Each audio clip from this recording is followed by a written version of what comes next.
আসসালামু আলাইকুম রহমতুল্লাহ। কেমন আছেন সবাই? আশা করি সবাই ভালো আছেন। আমি আলহামদুলিল্লাহ আল্লাহর রহমতে আপনাদের দোয়ায় অনেক অনেক ভালো এবং সুস্থ আছি। তো আপনারা সবাই জানেন যে বর্তমানে দুবাইতে ব্যাপক ভিসা সংকট চলতেছে। না বাংলাদেশিদের ভিসা হচ্ছে, না বাংলাদেশ থেকে ভিসা হচ্ছে, না দুবাই ইনসাইড থেকে ট্রান্সফার হচ্ছে। কোনো দিক থেকেই কিন্তু আমাদের বাংলাদেশিদের অবস্থা এখন ভালো না। সেইখানে কিছু কিছু কোম্পানি যেমন Dubai taxi corporation, ফ্রিজন company, Transguard, এই ধরনের বড় কিছু কোম্পানি বা আধা সরকারি বা সরকারি, এরাই কেবল পারতেছে হচ্ছে আমাদের বাংলাদেশের জন্য ভিসা করে দেওয়ার জন্য। এখন কথা হচ্ছে যে দুবাই ট্যাক্সি কর্পোরেশনের ভিসাটা ওপেন আছে, আপনি চাইলেই এখানে ভিসা লাগাইতে পারেন বা আপনার যোগ্যতা থাকলে, যেমন বয়স 23 থেকে 49 থাকলে বা পড়াশোনাটা একটু ভালো থাকলে আপনি এখানে হয়তো ভিসাটা লাগাইতে পারেন। কিন্তু আমার কথা হচ্ছে যে কারা দুবাই ট্যাক্সিতে আসবেন, কারা দুবাই ট্যাক্সিতে আসবেন না। ওকে, আজকে আমার ভিডিওটার মূল আলোচনার বিষয়টা হচ্ছে যে কারা দুবাই ট্যাক্সিতে আসবেন আর কারা দুবাই ট্যাক্সিতে আসবেন না, এই নিয়ে আমি কিছু কথা বলবো। কারণ এমন কিছু ফোন, এমন কিছু রিকোয়েস্ট আমি পাই যারা আমার কাছে এসে বলেন যে ভাই আমি আমার ভিসা সংকট বা আমার সব ধরনের যোগ্যতা আছে, আমি দুবাই ট্যাক্সিতে ঢুকতে চাই, প্লিজ আমাকে একটু ঢুকাই দেন। অন্যান্য এজেন্সি বা অন্যান্য এজেন্ট হয়তো এগুলো নিয়ে চিন্তা করে না, এগুলো নিয়ে কথা বলে না, এগুলো নিয়ে খুব বড় ইস্যু করে না। কারণ এজেন্সি বা এজেন্ট মানে হচ্ছে যে আপনাকে কোনোভাবে যদি ভিসাটা করে দেওয়া যায় তাহলেই তার পকেটে ইনকামটা চলে আসলো। তো আমার এবং অন্যান্যদের মধ্যে এই জায়গায় একটা পার্থক্য যে আমি শুধুমাত্র টাকার জন্য কাজ করি না। তো এই আমার সেই বিবেকের জায়গা থেকে, আমার সেই বিচার বুদ্ধির জায়গা থেকে আমি আগে কিছু কথা বলি সবার সাথে, তারপর আমি তাকে যাচাই বাছাই করার পরে যদি মনে হয় সে দুবাই ট্যাক্সির জন্য যোগ্য, তাহলে আমি এখানে আসতে বলি। তো আজকের যে বিষয়টা হচ্ছে যে কারা দুবাই ট্যাক্সিতে আসবেন, কারা দুবাই ট্যাক্সিতে আসবেন না, সে বিষয়ে যেটা কথা বলতে যাচ্ছি। হইতে পারে আপনার এখানে ভিসা সংকট আছে, হইতে পারে আপনি এখানে ভিসার সমস্যায় আছেন, হইতে পারে আপনি এখানে এই মুহূর্তে মহাবিপদে আছেন, যে বিপদ থেকে আপনাকে একমাত্র দুবাই ট্যাক্সি উদ্ধার করতে পারে। কিন্তু তাই বলে কি আপনি দুবাই ট্যাক্সিতে ঢুকে যাবেন? কখনোই না। এখানেই আপনার জন্য সাবধানতা। দুবাই ট্যাক্সিতে বা দুবাইয়ের যে কোনো ট্যাক্সিতে, এই ট্যাক্সি পেশাটাতে যদি আপনার ঢুকতে হয় তাহলে আপনাকে কিছু জিনিস খুব সূক্ষ্মভাবে বুঝতে হবে। সেটা হচ্ছে, আমি এখানে দেখতে পাচ্ছেন যে ডিটিসি তিনটা অক্ষর, ডিটিসি তিনটা অক্ষর দেওয়া আছে। তো ডিটিসি মানে দুবাই ট্যাক্সি কোম্পানি বা কর্পোরেশন, কিন্তু আমি এই তিনটা শব্দকে ভিন্ন রূপে সবসময় বলি। D for determination, T for technics and C for connection of your luck. তো এই তিনটা কথার মানে হইতেছে যে প্রথমে আসেন ডি ফর ডিটারমিনেশন। কেন? আপনার মধ্যে যদি ওই ধরনের ওই লেভেলে ডিটারমিনেশন না থাকে, আপনি যদি ওই গাড়ির ব্যাপারটাকে, এই গাড়িটাকে যদি আপনি ওইভাবে না নিতে পারেন, গাড়ি ড্রাইভ করা আপনার যদি প্যাশন না হয়ে থাকে এবং প্রতিদিন 400-500 কিলো ছুটে চলা, এখান থেকে ওইখানে, ওইখান থেকে ওইখানে, এই কাস্টমারের পর ওই কাস্টমার, এখান থেকে ওইখানে, এই এয়ারপোর্ট, এই হোটেল, ঠিক আছে, এই এই রাতের বেলা হইলে বিভিন্ন ক্লাব, খারাপ মেয়ে, ভালো মানুষ, খারাপ মানুষ, নেশাগ্রস্ত, মাতাল হওয়া, এই যে একটা ব্যাপার অ্যাজ এ ড্রাইভার আপনাকে মেনটেন করতে হবে, এই বিষয়টা যদি আপনার মধ্যে না থাকে, তাহলে ডিটারমিনেশন যেটাকে বলতে চাচ্ছি আমি, আপনার মধ্যে যদি ওই টার্গেটটা না থাকে, ওই প্যাশন না থাকে, তাহলে ট্যাক্সি পেশাটা আপনার জন্য ভালো হবে না, সেটা হোক দুবাই ট্যাক্সি অথবা দুবাইয়ের যে কোনো ট্যাক্সি। তো first of all determination is very important. তাই আমি কেউ আমাকে নক করলে আমি চেষ্টা করি তার মধ্যে ডিটারমিনেশন আছে কি না, তার মধ্যে ওই পোটেনশিয়ালটা আছে কিনা সেটা দেখার জন্য।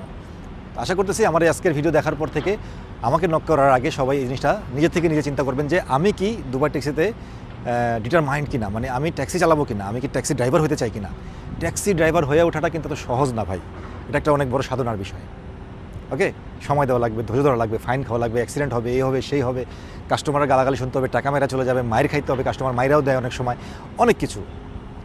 এইগুলো সব সহ্য করার পরে একটা সময় একটা ড্রাইভার সে ট্যাক্সি ড্রাইভার হয়ে উঠতে পারে। তখন তার কাছে 4,000-5,000 টাকা স্যালারি ওঠানো আসলে কঠিন কিছু না। আপনারা যারা বর্তমানে বিভিন্ন ড্রাইভারদের কাছ থেকে নেগেটিভ শুনেন ট্যাক্সি পেশা সম্বন্ধে, তারা হচ্ছে ওই লেভেলের ড্রাইভারগুলো যাদের মধ্যে এই ডিটারমিনেশনটা নাই, যারা বুঝে না বুঝে, কেউ ভিসা সমস্যা সমাধানের জন্য, কেউ কারো প্ররোচনায়, কেউ হুতাশে আইসা এখানে ঢুকে গেছে।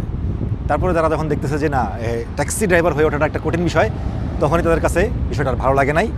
ঠিক তখনই ওই যে গল্পের আঙ্গুর ফল না খাইতে পারলে আঙ্গুর ফল টক, ওইরকম একটা ব্যাপার স্যাপার এখন সবার কাছে দুবাই ট্যাক্সি খারাপ হয়ে যায়। কিন্তু দুবাই ট্যাক্সি কখনোই খারাপ না, এটা একটা কোম্পানি, এই কোম্পানিকে আমি রেসপেক্ট করি। এই কোম্পানি একটা ড্রাইভারের জন্য যথেষ্টটুকু করে দেওয়ার চেষ্টা করে, এটা দুবাই শহরে বর্তমানে অন্য কোনো কোম্পানি করে দেয় না। যাই হোক, তো এ ছিল ডি ফর ডিটারমিনেশন। এবার আসেন টি for techniques. T for techniques means taxi driver হয়ে ওঠার জন্য আপনাকে অনেক টেকনিকের অবলম্বন করতে হবে। আপনাকে জানতে হবে যে আপনি কখন কোথায় যাবেন। এখন আমার গড়িতে কয়টা বাজে, এই সময় আমি কোথায় গেলে আমি প্যাসেঞ্জার পাবো। এখন রাত 2টা বাজে, এই সময় গেলে আমি কোথায় পাবো। এখন আমি ডিউটি শুরু করতেছি, কোত্থেকে আমার ডিউটি শুরু করতে হবে, ঠিক আছে, কোত্থেকে আমি ভালো ভালো ট্রিপগুলো পাবো, কোত্থেকে আমি বড় বড় ট্রিপ পাবো, এবং কোন এলাকাতে এই মুহূর্তে গেলে আমি বুকিং পাবো। তো এই যে টেকনিকগুলো আপনাকে লার্ন করতে হবে, শিখতে হবে। এই টেকনিক কিন্তু সবাই শিখতে চায় না, শিখতে পারে না বলে আজকে ট্যাক্সি ড্রাইভার হয়ে উঠতে পারে না। So T for technique is very very important. আপনি যত বেশি টেকনিক অবলম্বন করে এই কাজটা করতে পারবেন, তত দ্রুত আপনি সফল হতে পারবেন। ওকে, সো এই জন্য টি ফর টেকনিক। এবার আসেন C for communication of luck. এই কথাটা আমি নিজে অ্যাড করছি এই কারণে যে কমিউনিকেশন অফ লাক মানে হচ্ছে যে আপনার ভাগ্য যদি আপনাকে সহায় না হয়, তাহলে আপনি হাজার চেষ্টা করেও অ্যাজ এ ট্যাক্সি ড্রাইভার সফল হতে পারবেন না। উদাহরণ দিয়ে যদি বলতে চাই তাহলে সেটা কেমন, আমি একজন ভাগ্যবান ড্রাইভার, আমার লাকটা ভালো আছে, ফেভার করে লাক। আমি যেখানে নামাচ্ছি সেখানেই ভালো কাস্টমার পাচ্ছি, যেখানে নামাচ্ছি সেখানে কাস্টমার পাচ্ছি, যেটা উঠতেছে সেটাই বড় বড়, যেটা উঠতেছে সেটাই বড় বড়, 20 কিলো 30 কিলো 50 কিলো বা দুবাইয়ের বাইরে, ঠিক আছে। আমার টার্গেট পূরণ হইতে বা আমার ইনকাম হইতে বেশি সময় লাগতেছে না, আমার একের পর এক ট্রিপ হচ্ছে। এবার ধরেন আপনি যেখানে নামাচ্ছেন সেখানে তো পাচ্ছেনই না, বরঞ্চ যেখানে বসে আছেন সেখানে কোনো কাস্টমার নাই, যেদিকে ঘুরতেছেন সেখানে কোনো বুকিং নাই, ঠিক আছে। অথবা যেই 1-2টা কাস্টমার আপনার উঠতেছে, তারা ছোটো ছোটো ডেস্টিনেশন 2 কিলো 3 কিলো 5 কিলো এরকম যাচ্ছে, অথবা 2 কিলোর একটা কাস্টমারের জন্য আপনার ঘন্টা ঘন্টা সময় নষ্ট হচ্ছে ট্রাফিকে পড়ে। তো এইটা লাক, ভাগ্য, অনেক অনেক বড় একটা ব্যাপার এই ট্যাক্সি প্রফেশনে। কারণ রিজিক বলতে একটা কথা আছে, যেটা আমাদের নিজ নিজ তকদিরে লেখা থাকে। আপনার রিজিকে যদি থাকে তাহলে আপনি যেখানে নামাবেন সেখানে পাবেন এবং বড় বড় পাবেন। আপনার রিজিকে যদি না থাকে তাহলে আপনি যেখানে নামাবেন সেখানে পাবেন না, সারাদিন ঘুরলেও পাবেন না, বড় বড় ট্রিপও পাবেন না, ঠিক আছে। তাই অ্যাজ এ ট্যাক্সি ড্রাইভার আপনার যদি লাক ফেভার না করে তাহলে আপনি ট্যাক্সিতে সফল হতে পারবেন না। আর সেজন্য আপনাকে আল্লাহকে ডাকতে হবে, ইবাদত করতে হবে, রিজিকের জন্য তার কাছে চাইতে হবে। তো মোট কথা হচ্ছে যে DTC, determination, technique, communication of your lakh, এই 3টা জিনিসের সংমিশ্রণে একজন ট্যাক্সি ড্রাইভার হয়ে ওঠে। তো এই 3টা জিনিসের সংমিশ্রণ যদি আপনি বুঝতে পারেন এবং আপনার মধ্যে যদি এই পটেনশিয়ালটা থাকে, তাহলেই আপনাকে আমি বলবো যে welcome to DTC. Otherwise no means না, কোনোভাবেই না। আপনার মধ্যে যদি এই বিষয়গুলো না থাকে তাহলে আপনি কোনোভাবেই দুবাই ট্যাক্সিতে আসবেন না। আপনার যতই দুবাইয়ের ভিসা সমস্যা থাকুক, যতই প্রবলেম থাকুক না কেন, আপনি প্রয়োজনে এই দেশ ছেড়ে দেশে গিয়ে অন্য কাজ করবেন, কিন্তু আপনি দুবাই ট্যাক্সিতে ঢুকবেন না, কারণ দুবাই ট্যাক্সিটা আপনার জন্য ভালো হবে না।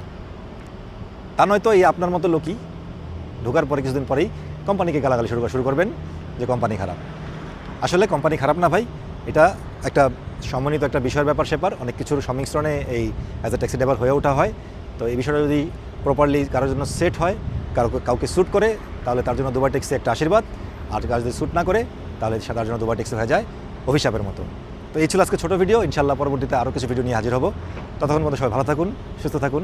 আসসালামু আলাইকুম রহমতুল্লাহ।